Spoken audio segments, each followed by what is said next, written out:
പുതിയൊരു വീഡിയോയിലേക്ക് എല്ലാ കൂട്ടുകാർക്കും വീണ്ടും സ്വാഗതം. കുറേ നാൾ ഉപയോഗിക്കാതെ പൂപ്പലൊക്കെ പിടിച്ചിട്ടുള്ള മൺചട്ടി, അതുപോലെ തന്നെ നമ്മൾ സ്ഥിരമായിട്ട് ഉപയോഗിക്കുന്ന മൺചട്ടിയാണെങ്കിലും അതിൽ നമ്മൾ കാണാതെ പോകുന്ന ഒരുപാട് അഴുക്കുകളും കാര്യങ്ങളൊക്കെ ഉണ്ടാവും. അതുപോലെ തന്നെ നമ്മൾ മീനൊക്കെ ക്ലീൻ ചെയ്തതിന് ശേഷം അതിലുണ്ടാകുന്നൊരു ബാഡ് സ്മെല്ല്, ഇതൊക്കെ പോയി കിട്ടാൻ വേണ്ടിയിട്ടുള്ള ഒരു അടിപൊളി ടിപ്പാണ് കേട്ടോ ഒന്ന് ഞാൻ നിങ്ങളുമായിട്ട് ഷെയർ ചെയ്യുന്നത്. അപ്പോൾ അതാ എൻ്റെ കയ്യിലുള്ള ഈ ഒരു ചട്ടി ഞാൻ കുറേ നാളായിട്ട് ഉപയോഗിക്കാതെ വെച്ചിട്ടുള്ളൊരു ചട്ടിയാണ്. ഇത് കണ്ടില്ല, ഇതിൽ നന്നായിട്ട് പൂപ്പലൊക്കെ വന്നിട്ടുണ്ട്. പിന്നെ ഇതാ ഈ ഒരു മൺചട്ടി ഞാൻ ഇടയ്ക്കൊക്കെ ഉപയോഗിക്കാറുണ്ട് കേട്ടോ. ഈ ഒരു ചട്ടിയും അത്യാവശ്യമൊക്കെ മുഷിഞ്ഞിട്ടുണ്ട്. അതുപോലെ തന്നെ ഇതാ ഈ ഒരു ചട്ടി ഞാൻ സ്ഥിരമായിട്ട് ഉപയോഗിക്കുന്നൊരു മൺചട്ടിയാണ്. മീൻ കറിയൊക്കെ വെക്കാനായിട്ട് ഞാൻ സ്ഥിരമായിട്ട് ഉപയോഗിക്കുന്നൊരു മൺചട്ടിയാണ് കേട്ടോ ഇത് ഞാൻ കൂടുതലായിട്ടും വിറകടുപ്പിലൊക്കെ ഉപയോഗിക്കുന്ന ഒരു മൺചട്ടിയാണ്. അപ്പോൾ ഇതിനുള്ളിൽ നമ്മൾ കാണാതെ പോകുന്ന ഒരുപാട് അഴുക്കുകളും കാര്യങ്ങളൊക്കെ ഉണ്ടാവും. മൺചട്ടിയുടെ ഈ ഉള്ളിൽ കാണുന്ന ചെറിയ ചെറിയ ഹോൾസുകളിലൊക്കെ നമ്മൾ കാണാതെ പോകുന്ന ഒരുപാട് അഴുക്കുകളൊക്കെ അടിഞ്ഞു കൂടിയിട്ടുണ്ടാവും. അപ്പോൾ നമ്മൾ ഉപയോഗിക്കാതെ പൂപ്പലൊക്കെ പിടിച്ചിട്ടുള്ള ചട്ടിയാണെങ്കിലും അതുപോലെ തന്നെ സ്ഥിരമായിട്ട് ഉപയോഗിക്കുന്ന മൺചട്ടി ആണെങ്കിലൊക്കെ ഈ ഒരു ടിപ്പ് ഉപയോഗിച്ച് നമുക്ക് നല്ല പോലെ തന്നെ ക്ലീൻ ചെയ്തെടുക്കാൻ പറ്റും കേട്ടോ. ഒരുപാട് മെനക്കെട്ട പണിയൊന്നുമല്ല, പെട്ടെന്ന് തന്നെ നമുക്ക് ക്ലീൻ ചെയ്തെടുക്കാൻ പറ്റും. നമ്മളിതുപോലെ ഉപയോഗിക്കാതെ വെച്ചിട്ടുള്ള മൺചട്ടിയൊക്കെ എന്തെങ്കിലും ഒരു അത്യാവശ്യത്തിന് വേണ്ടിയിട്ട് ഉപയോഗിക്കുമ്പോൾ ജസ്റ്റ് ഒരു ലിക്വിഡോ സോപ്പോ എന്തെങ്കിലും ഒന്ന് ഉപയോഗിച്ച് കഴുകിയെടുത്ത് ഉപയോഗിക്കാറാണല്ലോ പതിവ്. അതിൻ്റെ കൂടെ ഈ ഒരു ടിപ്സ് കൂടെ ചെയ്ത് കഴിഞ്ഞാൽ നമുക്ക് മൺചട്ടിയൊക്കെ നല്ല പോലെ തന്നെ ക്ലീനായി കിട്ടുകയും ചെയ്യും. മൺചട്ടിയിലുള്ള ആ ഒരു ബാഡ് സ്മെല്ലൊക്കെ നല്ല പോലെ തന്നെ പോയി കിട്ടുകയും ചെയ്യും. അപ്പോൾ അത് ആദ്യം നമുക്ക് ഈ പൂപ്പൽ പിടിച്ചിട്ടുള്ള മൺചട്ടി ഒന്ന് ക്ലീൻ ചെയ്തെടുക്കാം. അതിന് വേണ്ടിയിട്ട് ആദ്യം നമുക്കിത് ലിക്വിഡ് ഉപയോഗിച്ച് ഒന്നങ്ങ് കഴുകിയെടുക്കാം. ഒരു 2 തുള്ളി ലിക്വിഡ് ഈ ചട്ടിയിലേക്ക് ഒഴിച്ചു കൊടുത്ത് സ്പോഞ്ച് വെച്ച് ചെറുതായിട്ടൊന്ന് ഉരച്ച് കഴുകിയെടുക്കുന്നുണ്ട്.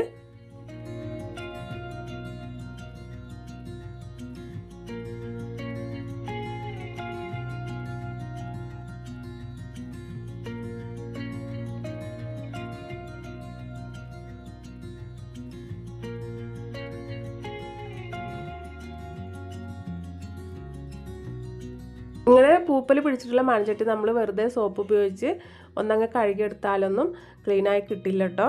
ഇങ്ങനെ നമ്മൾ അടുപ്പിൽ വെച്ച് ചൂടാക്കി കഴിയുമ്പോൾ അതിൽ നിന്നൊരു ബാഡ് സ്മെല്ലും അതുപോലെ തന്നെ ഉള്ളിൽ നിന്ന് അഴുക്കുകളൊക്കെ ഇറങ്ങി വരും. അപ്പോൾ അതൊന്നും ഇല്ലാതെ നല്ല പോലെ തന്നെ നീറ്റായി കിട്ടാൻ വേണ്ടിയിട്ട് ഞാനിതാ ജസ്റ്റ് ഒന്ന് സോപ്പിട്ട് കഴുകിയെടുത്തതിന് ശേഷം പിന്നെ ഇതിലേക്ക് 1 ടീസ്പൂണോളം ഗോതമ്പ് പൊടിയാണ് ചേർത്ത് കൊടുക്കുന്നത്. ഇനി ഇതിലേക്ക് ഒരു 1/4 ടീസ്പൂണോളം പൊടിയുപ്പ് ചേർത്ത് കൊടുക്കാം. എന്നിട്ട് ഒരു 2 തുള്ളി വിനാഗിരി കൂടെ ചേർത്ത് കൊടുത്ത് നമുക്കിത് നന്നായിട്ടൊന്ന് ഉരച്ച് കഴുകിയെടുത്താൽ മതി. സ്പോഞ്ച് വെച്ച് ചട്ടിയുടെ എല്ലാ ഭാഗവും ഒന്നങ്ങ് ഉരച്ച് കൊടുക്കുന്നുണ്ട്. ഇതുപോലെ ഗോതമ്പ് പൊടി ചേർത്ത് നമ്മൾ ഉരച്ച് കഴുകിയെടുക്കുമ്പോൾ ചട്ടി പ്രത്യേക ഒരു ഫ്രഷ്നെസ്സാണ് കേട്ടോ.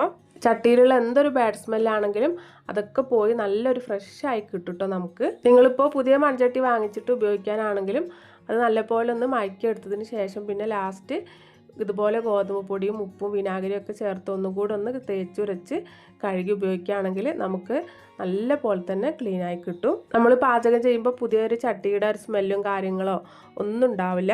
ഞാൻ അടുത്ത ചട്ടിയിലേക്ക് ഞാനിതുപോലെ തന്നെ ഗോതമ്പ് പൊടിയും ഉപ്പും വിനാഗിരിയും ചേർത്ത് ഇതുപോലെ തന്നെ ഒന്ന് ഉരച്ച് കൊടുക്കുന്നുണ്ട്. ചെറുതായിട്ട് ചട്ടിയുടെ എല്ലാ ഭാഗത്തേക്കൊന്ന് ഉരച്ച് കൊടുത്താൽ മാത്രം മതി കേട്ടോ.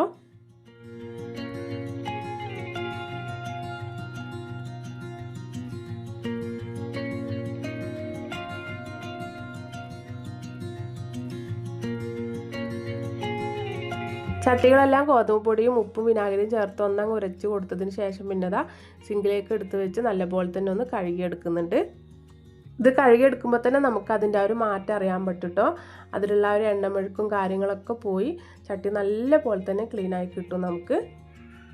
ചട്ടിയിലുണ്ടാകുന്ന ആ ഒരു ബാഡ് സ്മെല്ലും കാര്യങ്ങളും ഒന്നും ഉണ്ടാവില്ല, നല്ല ഫ്രഷായി കിട്ടും. ഇതുപോലെ തന്നെ നമുക്ക് മീനൊക്കെ ക്ലീൻ ചെയ്തെടുത്തതിന് ശേഷം ചട്ടിയും അതുപോലെ തന്നെ നമ്മുടെ കൈയൊക്കെ ഗോതമ്പ് പൊടിയും ഉപ്പും വിനാഗിരിയും ചേർത്ത് ഒന്നങ്ങ് ഉരച്ച് കഴുകിയെടുത്താൽ ആ ഒരു ബാഡ് സ്മെല്ലൊക്കെ പോയി കിട്ടും. വിനാഗിരിക്ക് പകരം ചെറുനാരങ്ങ ആണെങ്കിലും ഉപയോഗിക്കാം കേട്ടോ.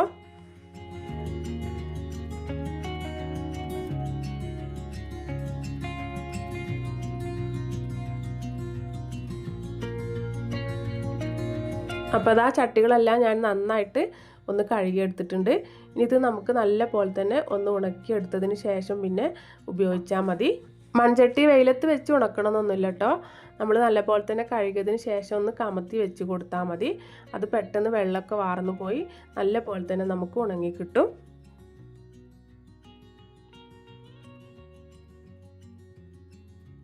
ഇപ്പോൾ നമ്മുടെ മൺചട്ടിയൊക്കെ നല്ലപോലെ തന്നെ ഉണങ്ങി കിട്ടിയിട്ടുണ്ട്. ഇത് കണ്ടില്ലേ, നിങ്ങൾക്ക് വീഡിയോ കാണുമ്പോൾ തന്നെ മനസ്സിലാവുന്നുണ്ടാവും എത്രത്തോളം നമുക്കിത് ക്ലീനായി കിട്ടിയിട്ടുണ്ട് എന്ന്. അപ്പോൾ ഒരുപാട് പൈസ മുടക്കോ മെനക്കേടോ ഒന്നും ഇല്ലാതെ മൺചട്ടിയൊക്കെ പെട്ടെന്ന് ക്ലീൻ ചെയ്തെടുക്കാൻ പറ്റിയിട്ടുള്ളൊരു അടിപൊളി ടിപ്സാണ് കേട്ടോ. അത് എല്ലാവരും ട്രൈ ചെയ്ത് നോക്കാം. അപ്പോൾ നിങ്ങൾക്ക് വീഡിയോ ഇഷ്ടപ്പെട്ടു ഉപകാരപ്പെട്ടു എന്ന് തോന്നിക്കഴിഞ്ഞാൽ വീഡിയോക്ക് ഒരു ലൈക്ക് അടിക്കാൻ മറന്നു പോകരുത്. എൻ്റെ ചാനൽ പുതുതായിട്ട് കാണുന്ന കൂട്ടുകാരൊന്ന് സബ്സ്ക്രൈബ് ചെയ്ത് സപ്പോർട്ട് ചെയ്യാനും മറക്കരുത്. അടുത്ത നല്ലൊരു വീഡിയോയുമായിട്ട് നമുക്ക് വീണ്ടും കാണാം.